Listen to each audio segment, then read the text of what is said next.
Okay, so kamu boleh dengar saya kan? Boleh, Miss. Boleh, Miss. Okay, thank you. Alright, so seperti yang kamu nampak saya dekat rumah kan. Okay, saya dah explain lah dekat kelas yang lain. Internet dekat rumah saya lagi better lah compared to dekat office sebab saya pakai wifi sini. Nanti saya upgrade lagi. So dia lagi better sebab saya fikir kalau saya lecturer asyik disconnected, macam manalah kelas ni nak berlangsung kan. Okay, so jangan pelik kalau saya dekat rumah. Alright, so saya dah record. So hari ni kita akan sambung 2.1 and then terus kalau sempat kita better masuk 2.2 terus lah. Okay, so make sure depan kamu tu kamu ada nota 2.1 sambungan hari tu and nota 2.2 juga. Okay, ada 60 orang lebih, kita ada 70, so ada lagi beberapa orang belum masuk. Siapa yang belum isi attendance, make sure isi lah. Okay, so saya akan present screen saya.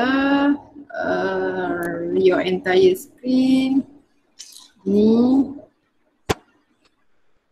Lepas tu ni. Okay, so nampak nota OneNote saya?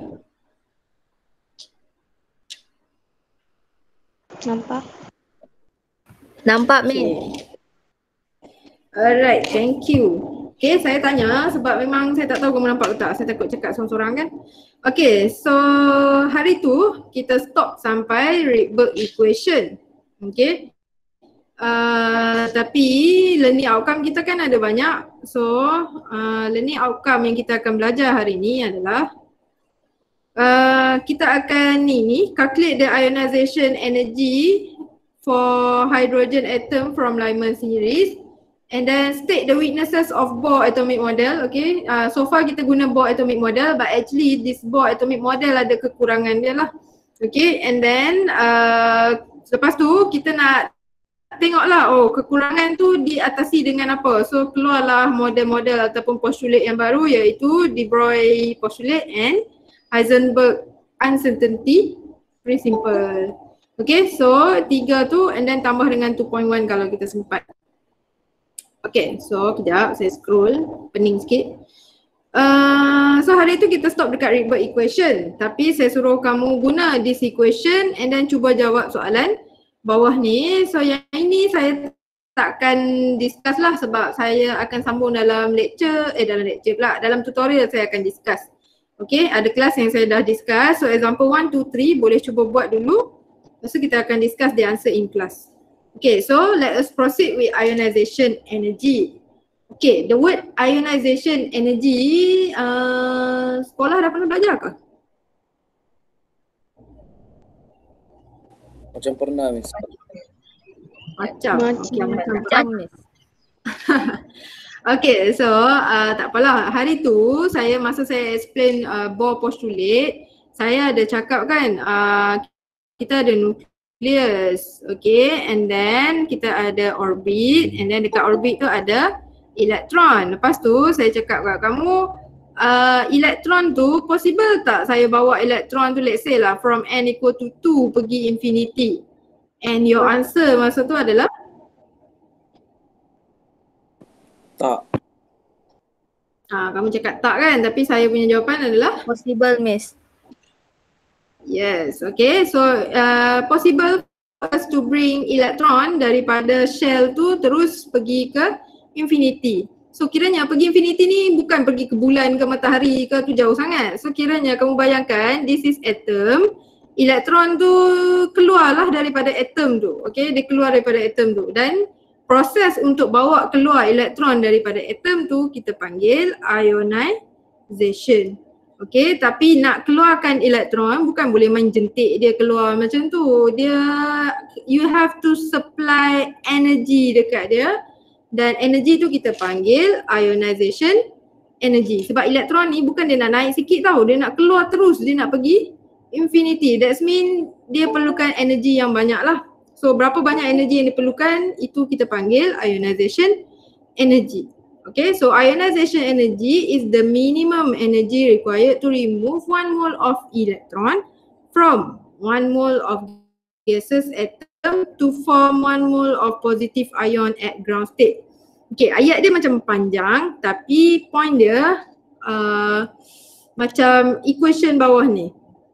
Okay, so dia kata minimum ionization energy adalah minimum energy yang diperlukan untuk remove ni keluarkan berapa banyak? Dia bukan keluarkan 1 elektron tapi keluarkan 1 mole of elektron dari 1 mole of gaseous atom to form 1 mole of positive ion at ground state.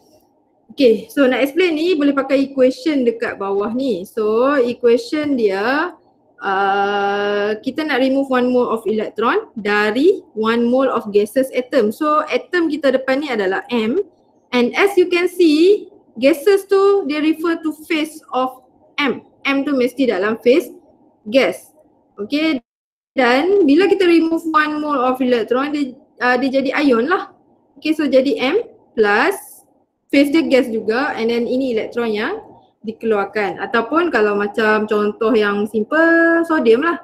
Okay, sodium gas lah dalam phase ni. Okay, dia ikut definition lah, gas, and then dapat Na plus gas juga, and then plus E. Okay, so ini adalah ionization. Energy, minimum energy yang diperlukan untuk bawa keluar 1 mole elektron dari 1 mole gaseous atom untuk menghasilkan 1 mole gaseous ion. Okay, so boleh bayangkan ionization energy ni apa? Boleh Miss. Boleh, Miss. Okay, alright. So the hydrogen atom is said to be ionized when the electron is removed from its ground state N1, N equal to 1 to N equal to infinity. Ini macam saya cakap tadi lah, kalau untuk hydrogen atom kita boleh kata elektron tu kita ioniskan elektron tu apabila elektron tu remove daripada N equal to 1, kita buang dia pergi infinity. Okay, and then hari tu saya ada cover juga, at N equal to infinity the potential energy of electron is 0. Here the nucleus attractive has no effect on the electron is free from the nucleus force of attraction. Okay, hari tu dalam kelas saya explain lah. Kan saya suruh kamu cari energy of electron at infinity berapa. So kamu pun kira lah negative 2.18 darab eksponen negative 18 joule tu, and then darab dengan 1 over infinity squared. But 1 over infinity squared pula tu satu bahagi number yang very big, that means you will get 0.000 banyak lah. So actually 1 over infinity equal to 0, 0 times 0 is 0 times 0. 0 times negative something still 0. Okay, so maksudnya elektron at infinity dekat sini dia dah tak ada attraction dah dengan nukleus. Okay, so far faham? Faham Miss. Okay, so kalau faham, saya nak tanya lagi satu soalan. Ya. Okay, alright. So saya nak tanya soalan lah. Kenapa ionization energy dia perlukan energy? Why dia kata sini minimum energy required? Why energy is needed to remove an electron? Kenapa kita perlu energy untuk remove electron ke infinity? Kenapa tak release energy je? Untuk tolak tu keluar. Yalah, untuk tolak dia keluar. Kalau tak ada energy, tak tertolak. Itu pecahkan Ground state. ya. Pecahkan ikatan. Tarikan nukleus. Ikatan apa? Nukleus. Nukleus. To break the bond. Ya, to break. Dia ada apa orang panggil ni? Betul lah ikatan tu kiranya actually tengah ni positif kan? Sebab dia proton. Okay, and electron is negatively charged. So positive and negative actually berlaku attraction. Okay, so ada tarikan antara elektron and proton yang dekat nukleus tu. So elektron ni dia nak keluar, so kita memang kena bagi energi yang lebih besar daripada attraction ni lah. Okay, so macam kalau saya nak halau kamu keluar daripada kelas katakan, okay, and then kawan kamu tarik kamu, so saya kena push kamu lagi kuat, then only kamu boleh terkeluar lah. Okay, boleh bayangkankah? Pelik sangat analogi saya. Boleh Miss. Okay, so boleh fikirlah energy required untuk remove electron because kita nak overcome the attraction between nucleus dan juga electron. Okay, alright, so done. Yang tu simple je. Ionization energy, tolong faham betul-betul definition dia, kalau boleh hafal. Sem 2 kita akan guna lagi. Okay, alright, so next kita pergi terus kepada example. So let's say lah soalan tu kata determine the ionization energy when N1 equal to 1, N2 equal to infinity. Okay, N1 apa? Actually N initial and then sini N final lah. Okay, so nak cari ionization energy kita guna formula yang sama macam kita belajar hari tu, which is formula ni lah. Tapi formula ni saya tak key in betul-betul. RH 1 over N initial squared minus 1 over N final squared lah. Okay, so delta E Rydberg kita sama 2.18 exponent negative 18 joule. But N initial kita tadi is number 1. So 1 squared minus 1 over infinity squared. Okay, 1 over infinity tadi berapa nilai? 0. Yes, 1 over infinity is 0. So 1 over 1 is 1 lah. So 1 minus 0, 1. So times dengan value 2.18, actually your answer 2.18 exponent negative 18 joule. Okay, so sini instead of guna delta E, kita guna IE lah. IE ke? Tak boleh lah, gunalah delta E. Okay, alright, so sekarang kalau kamu perasan dekat sini, saya tulis energy needed by 1 electron. So pengiraan yang kita dapat jawapan ni, this answer here 2.18 exponent negative 18 joule adalah energi yang diperlukan untuk satu elektron tu keluar dari N equal to 1 pergi ke infinity. Tapi for definition of ionization energy tadi, saya padam lagi cantik sikit. For definition of ionization energy tadi dia kata minimum energy required to remove 1 mole of electron. Dia bukan cakap 1 electron, dia nak energi yang diperlukan untuk 1 mole elektron. So energi yang baru kita dapat ni energi for 1 electron. Okay, kita nak energi for 1 mole of electron. Macam mana nak cari?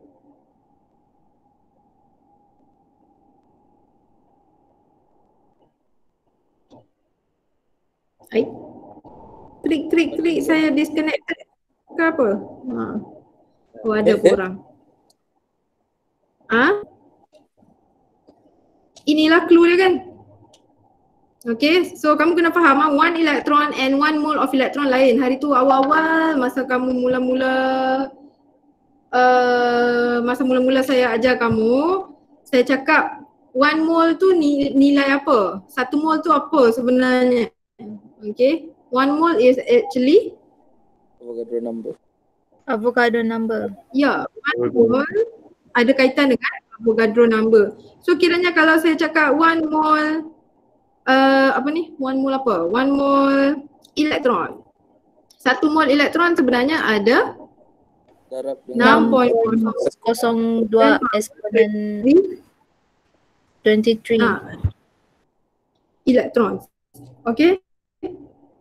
So dalam 1 mole tu adalah unit. Okay, unit yang kita nak simplify lah. Okay, kiranya dalam 1 mole tu ada berapa? Ada 6.02 exponent power 23 elektron. Okay, ataupun kalau nak lagi senang macam dia konsep 1 mole is just like a dozen. Okay, macam kamu ada 1 dozen apa? 1 dozen pensel. That means kamu ada 1 dozen berapa? 12 kan? 12. Ya miss. 12. Okay, so macam itulah. Satu dozen ada 12, satu mol ada 6.02 exponent power 23. So kita nak cari ionization energy, kena darab lah energy for Darab. one electron, which is this one, darab dengan number of electron dalam satu mol. Okay, so kita boleh tulis sini 2.18 exponent power negatif 18 joule ni adalah energi untuk satu elektron. Darab dengan bilangan elektron dalam satu mol adalah 6.02 kali 10 kuasa 23. So, yang ni kena tekan calculator. Berapa jawapan lah? 1312360 Miss. Okay, so unit dia apa? Joule. Joule. Darab dengan per mol. Okay.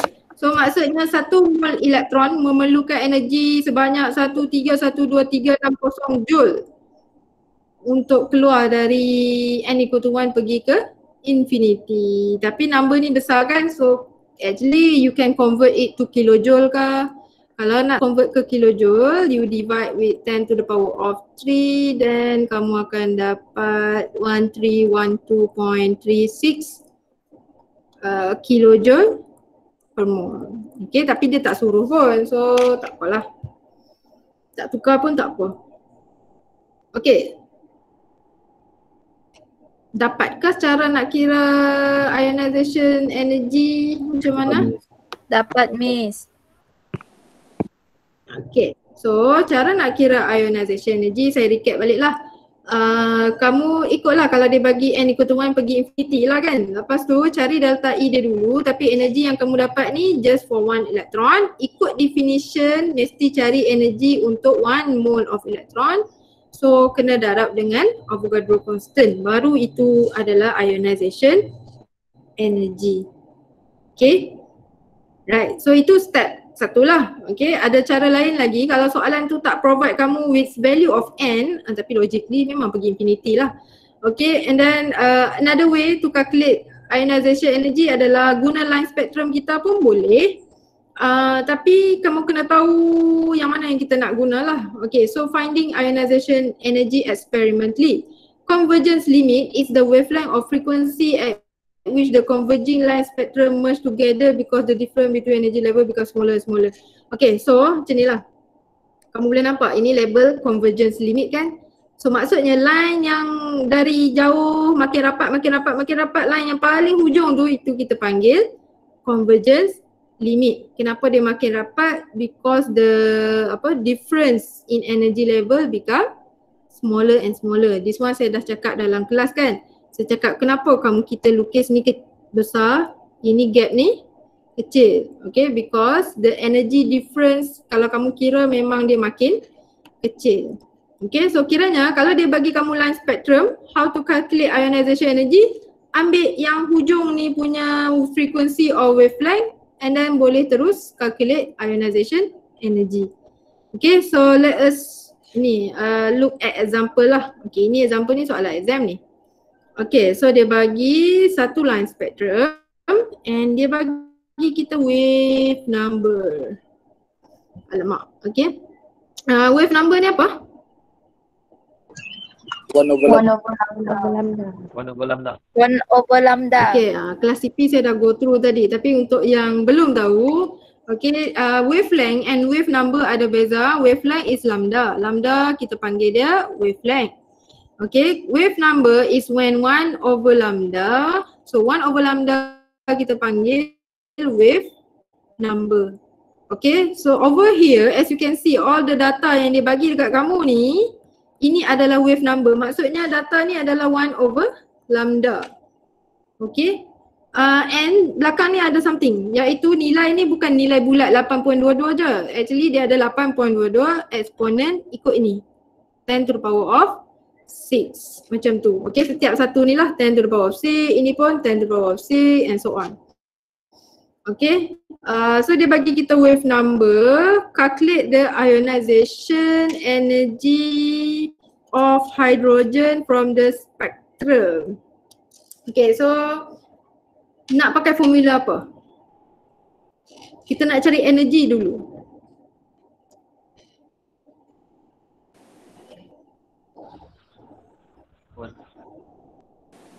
Dari lambda dulu. Lambda. Cari formula dulu. Formula apa? Sebab formula energy kan kita belajar ada berapa? 1, 2, 3 formula. So yang mana satu nak guna untuk calculate energy ni? Ribet dia 1 over lambda. Hesi over lambda. Alright, thank you. Okay, so you need to use this formula. Delta E equal to Hc over lambda. Formula ni kita dah belajar hari tu. Okay. So kita tak guna yang this one kan. RH 1 over N initial squared minus 1 over N final squared ni kita tak guna. Sebab dia bagi kita data wave number. So kenapa kita nak guna yang ni kan? So use the other one. Okay. Alright. So kita guna yang delta E equals to Hc over lambda. Tapi kalau kamu guna this formula straight away, you have to convert 1 over lambda kamu ni jadi lambda dulu. Okay, tapi saya tak rajin lah, saya malas sikit. So saya simplifykan equation dia. Actually Hc over lambda kamu boleh tukar jadi, instead of delta E equal to Hc over lambda, kamu boleh tukar jadi Hc darab Times 1 over lambda. Okay, so keluarkan lambda tu. So Hc darab 1 over lambda. So this 1 over lambda adalah wave number. So maksudnya value yang diberi dekat kamu ni boleh terus substitute je kan? Ya, Miss. Ya kan? Ya, Miss. Okay. So saya akan guna formula yang bawah ni lah. Delta E Hc darab 1 over lambda. Tapi banyak ni wave number, mana satu saya nak guna? 8.22 ke 9.74 ke 10.52 ke mana ni? Guna paling kiri. Paling kiri. Sebab tadi Paling ujung. ujung ada dua, ujung kiri, ujung kanan. Kiri. Okay, so yes, you have to use convergence limit lah. Okay, so as you can see, gap getting smaller dari kiri ke kanan, kanan ke kiri. So inilah convergence limit dia. Okay, so use 10.97 tu. So kiranya sini delta E equal to H Planck constant kan 6.63 eksponen negatif 34 ke? Joule second. C is speed of light, so 3.0 exponent power 8 meter per second. And then darab terus, ambil terus 10.97. Jangan lupa eksponen power 6 dia tu per meter. Okay, boleh terus darab je. And then darab, tekan kalkulator jap, dapat berapa ni? 1.81 times 10 to the power of negative 32. 1.8.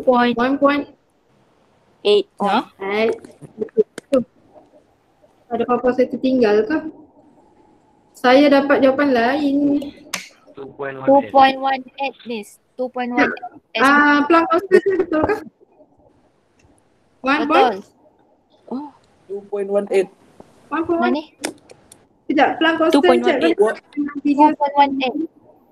2.18 eksponen negatif 18. 2.18 eksponen negatif 18. Okay, unit apa ni? Second per second cancel out. Meter per meter cancel out. So Joule sahajalah. Okay, adakah ini ionization energy?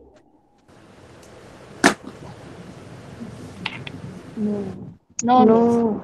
Bukan. Not yet kan? Sebab tadi saya kata ini adalah energy required to remove berapa elektron? 1 electron. Yes, energy for 1 electron only. Tapi kita nak ionization energy, so kita kena cari energy for 1 mole of electron. So barulah sini ionization energy saya ringkaskan IE je. So IE equal to value yang kamu dapat tadi, which is 2.18 exponent negative 18 joule darab dengan Avogadro constant 6.02 exponent power 23 per mole. Okay, so darab dapat nilai yang mana mengalir tu. Okay, siapa tu? 13, 1, 2, 3, 60. 1, 3, 1, 2. Sama macam tadi kan? Ya. Ya, sama macam tadi, Miss. 1, 3, 1, 2. Macam tu lah. Okay. Kilojoule per mole. Okay, saya tak terputuskan. Tak. Ada berapa orang ni? 70. Okay. Alright, so samalah ionization energy dia. Sebab ini dua-dua untuk hydrogen, that's why sama. Okay. So ada dua cara untuk calculate ionization energy for topik ni, iaitu the first one by using N1 dari 1 pergi infinity, and another one guna convergence limit. Okay, use the one yang hujung paling rapat sekali. Okay, so settle. Ada soalan about ionization energy? Tiada. Tiada. Tak ada, Miss. Right, so settle yang tu. Next, kita move to weaknesses of Bohr. Okay, so Bohr ni dia ada kelemahan lah. Sebab tu ada, kalau kita belajar teori atom yang macam mana atom ni, actually ada banyak. Lepas Bohr ada lagi orang lain. Tapi tak bermaksud Bohr ni teori dia salah. Dia ada kelemahan. That's mean ada some part of it betul tapi another part salah. So that's why kita still belajar Bohr atomic model lah. Okay, so kita discuss what is the weaknesses of Bohr theory. Okay, so one of the weaknesses adalah his theory could not be extended to predict the energy level and spectrum of atom and ion that contain more than one electron. Okay, if you notice lah, actually most of the question or example given, dia mesti cakap this is the line spectrum for hydrogen atom. Dia akan guna hydrogen.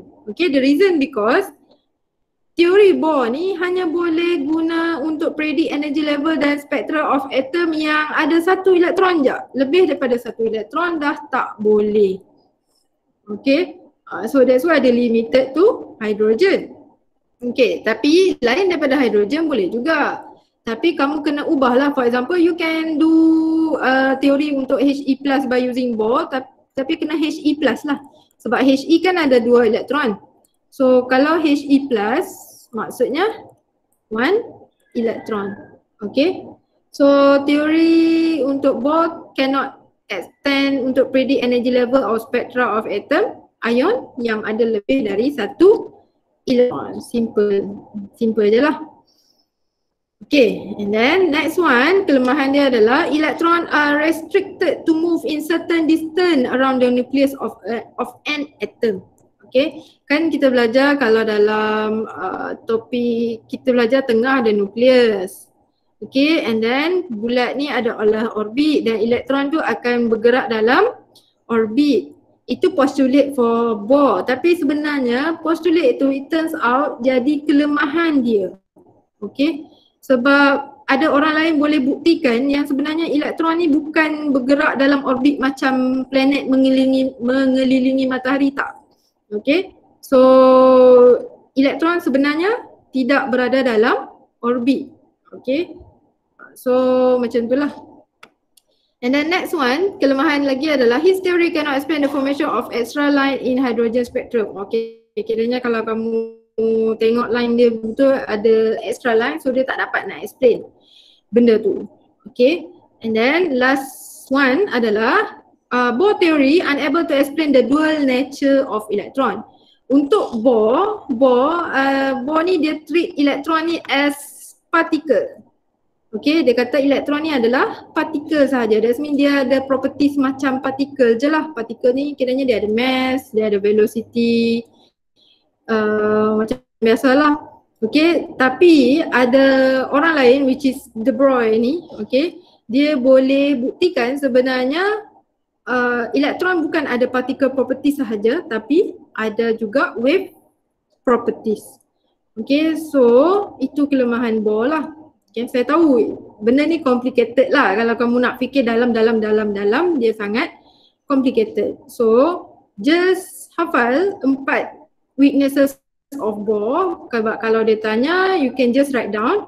Okay, and kita akan discuss lah. For example, unable to explain the dual nature of electron, kita akan discuss apa hujah de Broglie ni. Okay, and then next one, electron are restricted to move in certain distance ni, kita akan refer kepada pakcik lain pula, which is Heisenberg. Okay, so dua benda tu kita akan further discuss. Yang dua lagi ni kita tak discuss dah lah. Okay,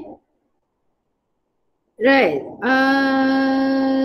settle. Next kita pergi de Broglie. Saya tahu de Broglie ni sebut ni betul ke? Dia de Broglie kan, tapi Broglie tu sebutan yang kita rasa nak sebut lah, tapi sebutan dia yang sebenar de Broglie. Okay, tak kisahlah sebut apa pun asalkan ejaan betul. Okay, so de Broglie postulate. Okay, postulate untuk de Broglie adalah the dual nature of electron. Maksudnya elektron ni ada particle properties dan ada wave flight properties.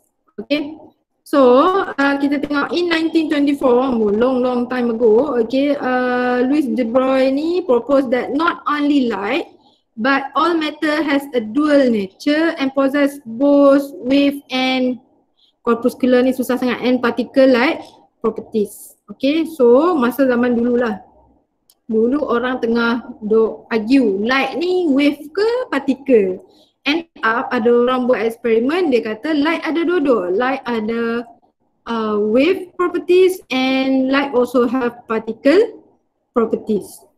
Okay, tapi lepas tu de Broglie dia tak fikir pasal light, dia fikir what if electron. Elektron orang asyik kata dia particle properties, but bila dia buat kajian actually elektron, bukan dia buat kajian, orang lain buat kajian, tapi dia just buat equation je. Dia sebenarnya ada juga wave properties. Okay, macam mana nak explain this one? Dia macam ni, kalau siapa yang belajar fizik, kamu ada belajar diffraction slit ni, belajar ke belum? Diffraction sudah, diffraction Dulu. Okay. Ada yang sudah, ada yang belum. Okay, nanti kamu akan belajar diffraction. Kalau you shine, let's say lah kamu shine light through this apa ni, diffraction slit ke orang panggil benda ni. So dia akan form wave dekat sini, and then this wave and this wave akan overlap. So kamu akan dapat lah sini wave macam mana tah, macam tu lah lebih kurang. Okay, so ini menunjukkan dia ada wave properties. Kalau dia tak ada wave properties, kalau lah cahaya tu tak ada wave properties, cahaya tu akan just tembus pergi sini je lah. So kiranya sini je kamu nampak cahaya. Cahaya yang masuk dekat sini tadi tembus sini. The same for electron. If you shine electron, kalau like elektron tu hanya partikel sahaja, kamu akan nampak elektron dekat sini dan ada elektron dekat sini. Tapi it turns out elektron tu tak duduk macam tu. Elektron tu dapat juga dalam bentuk wave tadi. Kiranya dia dapat wave juga untuk elektron. So kiranya elektron ada wave properties, ada particle properties. Okay. Tapi kalau kamu rasa apa miss explain ni, saya tak ambil fizik. So ignore je. Just remember de Broglie cakap elektron ada dua nature, iaitu dia boleh jadi particle, dia boleh jadi wave properties. Okay. So lepas tu dia come out with this equation lah, which is lambda equals to H over mv. H adalah Planck constant in joule second. Okay, and then m adalah particle mass in kilogram, and then velocity meter per second. Lambda adalah wavelength. Okay, tapi in your syllabus, kalau kamu perasan learning outcome kita ada ke dia suruh kamu calculate by using de Broglie punya postulate ni? tidak. Kalau ikut learning outcome, Tak ada. state the dual nature of electron. Yeah, and state the Heisenberg uncertainty principle. Kiranya kamu hanya boleh perlu untuk state je. Okay, which is hafal dia ni lah. Okay, lepas tu yang calculation tak ada guna formula ni, tak ada, tak perlu. Okay, and then ini kiranya postulate de Broglie ni, weaknesses dia yang inilah, unable to explain dual nature of electron. Bohr cakap elektron ni partikel, tapi De Broglie cakap elektron ni partikel dan wave properties. Okay. Next, kita move to Heisenberg. Okay, kalau kamu ingat tadi saya cakap Heisenberg yang ini, dia membuktikan ini. Dia kata elektron sebenarnya tidak berada dalam orbit. Okay, elektron tidak berada dalam orbit. So kita tengok apa argument dia. So siapa ni? Werner Heisenberg was a leader in physics. Okay, panjang lah, Nobel Prize semua. Okay, lepas tu we state that apa yang Heisenberg ni cakap, nama pun Heisenberg Uncertainty Principle. Heisenberg cakap it is impossible to specify the exact position and momentum of particle at the same time. Okay. So ini argument dia terhadap tadi. Kalau lah let's say kita ikut Bohr cakap elektron berada pada orbit. So maksudnya kita tahu elektron ni berada pada orbit number 1. So kita dah tahulah specific position dia kan. And then kita pun tahu dia punya momentum pun kita tahu. Okay. So tak boleh macam tu. Kita hanya akan tahu salah satu sahaja. Itu Heisenberg cakap. So kita tengok formula sinilah. Heisenberg shows that it is impossible to know simultaneously both the momentum and position of particles such as electron. Maksudnya kalau kamu tahu elektron tu berada di mana, kamu tak tahu momentum dia. Macam tu. Salah satu je tahu. If you know the momentum, that means you don't know the position of elektron. Kamu tak tahu elektron tu berada di mana. So itu Heisenberg punya, dia cakap lah. So ini formula dia. Delta X adalah uncertainty in measuring the position. Kiranya uncertainty ni apa? Ketidakpastian in measuring position. And then delta P adalah momentum lah, mv. Okay, so macam mana saya nak explain this one lah. Okay, saya pakai satu number lah. We'll use this number. So let's say lah formula dia kan delta X darab dengan delta P greater or equal to H over 4 pi. H adalah nilai Planck constant. 4 pun nilai yang memang 4 lah. Pi ada nilai juga. So bila kamu tekan calculator, actually you will get a value here. Memang kamu akan dapat satu nilai. So kiranya delta X darab delta P mesti equal ataupun lebih besar daripada nilai H over 4 pi. Okay, so saya boleh pakai analogi lah. X ni adalah position, P adalah momentum, okay, ataupun velocity dia, kelajuan dia. Okay, so let's say lah delta X, my value is saya letak sini 2. Okay, so delta P saya pun 2, so darab jadi 4. Okay, tapi kalaulah saya position, uncertainty in measuring position saya rendahkan. Kiranya saya tahulah position elektron tu dekat mana. So saya rendahkan uncertainty of finding elektron tu daripada 2 jadi 1. So kamu rasa position dia, uncertainty momentum dia jadi berapa? Unknown. Logically matematik lah kalau kat sini kan. Dia mesti equal to 4 juga. So maksudnya sini 4. Oh. Kamu faham ke apa yang saya buat ni? Ini pening sikit saya nak explain. So maksudnya sini adalah kalaulah kita, that means uncertainty untuk measuring position, that means we know the position of electron, kita punya uncertainty momentum kita makin meningkat. That means kita tak tahu dia punya momentum dia berapa. Okay, tapi let's say kita tak tahu position of electron tu, uncertainty kita tinggi, ketidakpastian kita tinggi.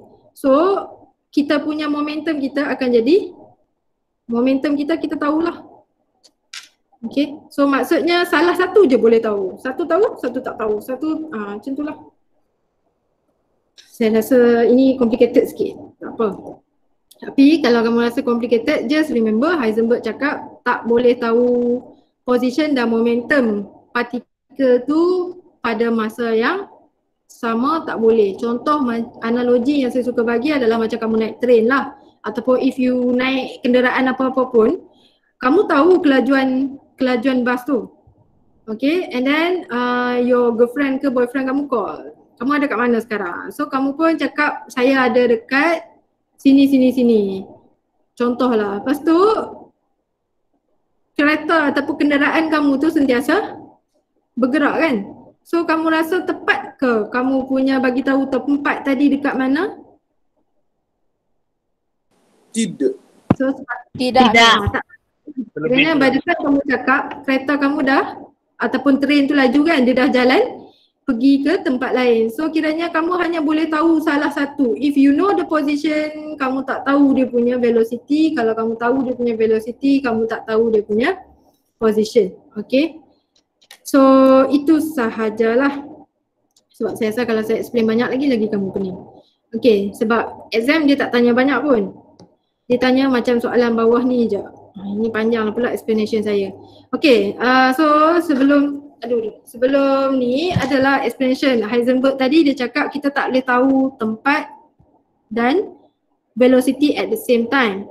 Okay, so macam mana? So dia kata when we apply this uncertainty principle to the hydrogen atom, we can see that in reality the electron does not orbit the nucleus in well-defined paths like we think it is. So that means dalam reality elektron ni sebenarnya tak bergerak pun dalam orbit. Sebab kalau dia bergerak dalam orbit, obviously kita akan tahu dekat mana position dia. Okay. So sebenarnya tak. Kita tak tahu pun elektron tu dekat mana. Macam mana dia bergerak semua. So kita hanya boleh calculate the probability of finding electron in certain position at certain time. Kiranya kita hanya boleh cari probability elektron tu berada kat mana pada masa tu. Okay, so keluarlah satu istilah iaitu orbiter. So what is orbiter? Dia kata orbiter adalah region in space where there is high probability of finding an electron in an atom or molecule is known as orbiter. Okay, yang ini saya boleh draw balik lah. Okay, ini Bohr. Bohr cakap elektron berada pada orbit macam ni kan. So kita nak cari elektron, cari dekat orbit. Tapi kalau Heisenberg kata ini nukleus, elektron tu kita tak tahu dia dekat mana tapi kita tahu dia berada di sekeliling nukleus. Okay, so mungkin elektron tu berada macam ni juga.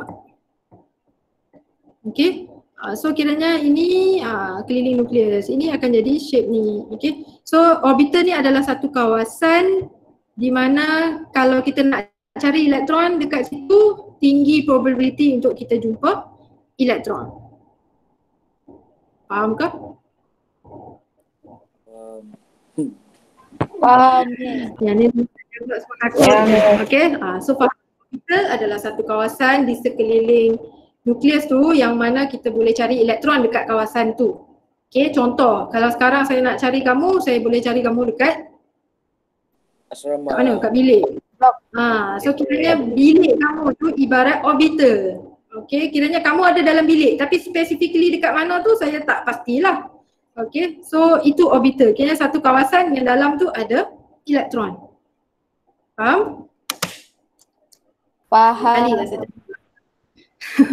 Okay, so thank you. Alright, so soalan example lah macam mana kan. Soalan exam dia tak tanya pelik-pelik sebab dia tahu kamu tak belajar pun yang pelik-pelik tu.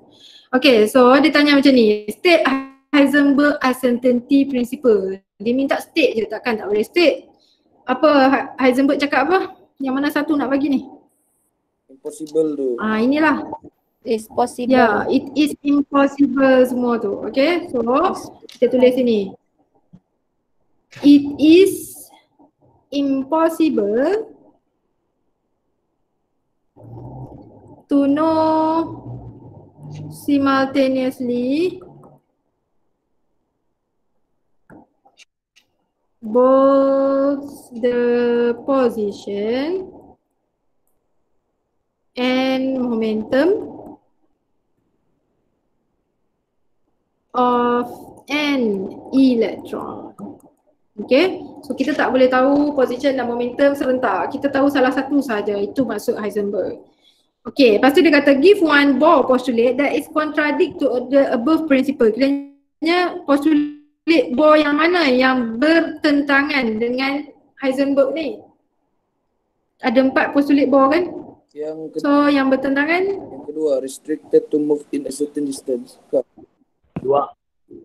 yes, yang kedua sebab so kita tulis je lah, jangan tulis postulate number 2, dia tak tahu nanti. So you have to write postulate yang contradict with Heisenberg uncertainty principle adalah electron move in circular orbit around the nucleus.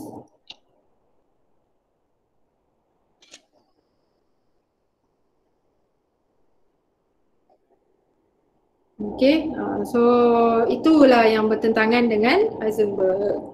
Tapi turns out Heisenberg lagi tepat lah. Okay, so that's why kita akan belajar Heisenberg punya pula. Okay, Heisenberg ni lepas Heisenberg ada Schrödinger, sambungan lagi. Schrödinger tu lah yang quantum yang kita akan belajar. Okay, dah salin? Okay. Dah. Okey, sudah. Dah, Miss. Okay. Done. Okay, so next is kita cuba tengok apa yang kita akan belajar dekat 2.2. Mana nota 2.2 saya? Sini. Okay, 2.2. First kena define term orbital. Okay, term orbital definition dia tadi kita dah belajar. Orbital adalah 3D region in space around the nucleus where there is high probability of finding electron. Kiranya kawasan di sekeliling nukleus yang tinggi probability untuk kita cari electron. Okay, electron density can be pictured as electron cloud. So ini yang maksud saya tu, kayaknya nukleus dekat tengah. Sebenarnya keliling ni dia bukan dalam orbit lah, elektron tu berada di sekeliling ni. So kita tak tahu. Okay, alright, lepas tu kena belajar nasi lemak masak sambal ni, NLMS ni. So ini kita tinggal kejap. So sketch the 3D shape, saya akan sketch dulu sebenarnya. Lepas tu baru nanti kita akan belajar yang ini. Okay, so saya akan terbalik sikit lah saya punya style. Okay, so nak lukis kita pergi slide ni, page ni yang shape of atomic orbital, yang landscape ni. Jumpa nota ni? Jumpa, Miss. Jumpa, Miss. Okay, so kita lukis dulu. Saya tahu kamu akan pening apa benda lah aku lukis ni. So kita lukis je dulu. Dia kata sini kita akan lukis S orbital. S orbital nilai L dia 0. Shape S orbital adalah spherical shape around the nucleus. Okay, kiranya orbital yang kita akan draw ni adalah kawasan yang kita boleh cari elektron tu. So the probability of finding electron at the distance r from the nucleus is the same from all direction. Lagi besar nilai N, S lagi besar. Okay, so saya ajar kamu draw, let's say lah, I will teach you how to draw 1s orbital. Okay, so 1s orbital dia 3D kan. So kena draw axis dia ada 3. Keta-keta tangan saya. So sini X, sini paksi Y, sini paksi Z, let's say lah. Okay, lepas tu S spherical shape je. So lukis bulat je lah, bulat. Lepas tu lorekkan dia. Okay, so itu cara kamu draw 1s ataupun S orbital, dia bulat sahaja. Okay, tapi still you have to draw axis. Jangan kamu terus buat bulat macam ni. 1s ini salah. Okay, you have to draw dia punya axis dia.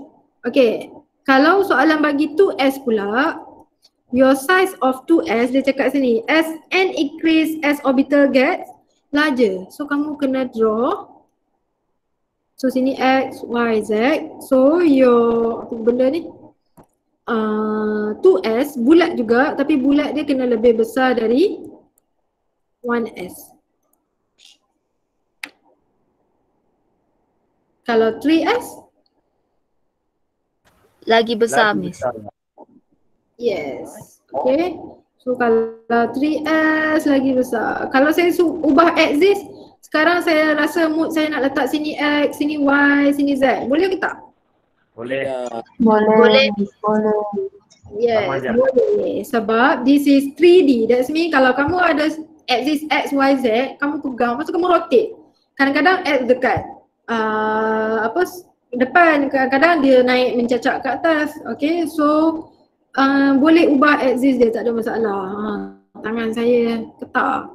Okay, so over here is 3S. Okay. So saya just nak tunjuk size dia lah sebab tu kita draw banyak. Tapi satu je lah. And then for PD orbital kita sambung dalam kelas lah. Saya rasa sempat ni. Okay, kalau sempat dalam kelas maksudnya nanti kita boleh sambung discuss nasi lemak masak sambal tu je lah for next week. Okay, 2.50 kamu ada kelas lagi kan? Yes. Habis. Habis, Miss. Esok ada. BC, BP habis ke yang lain? Habis. CP20 habis, Miss. CP20 habis lagi? BC ada, madam. BC. BC ada? BC ada, BP ada, Miss. Okay, so kalau BC ada, that's mean kita stop sini lah. Okay, nanti kita draw lagi semua yang lain, lepas tu kita sambung. Okay, so thank you semua. Nanti saya dalam video. Thank you, Miss. Bye. Bye. Bye bye.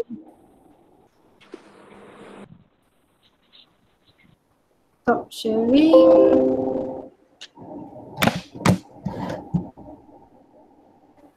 Kenapa idola Kyle pula ni? Bye, Miss. Astaga. PC ada, okay. Bye, keluar dulu.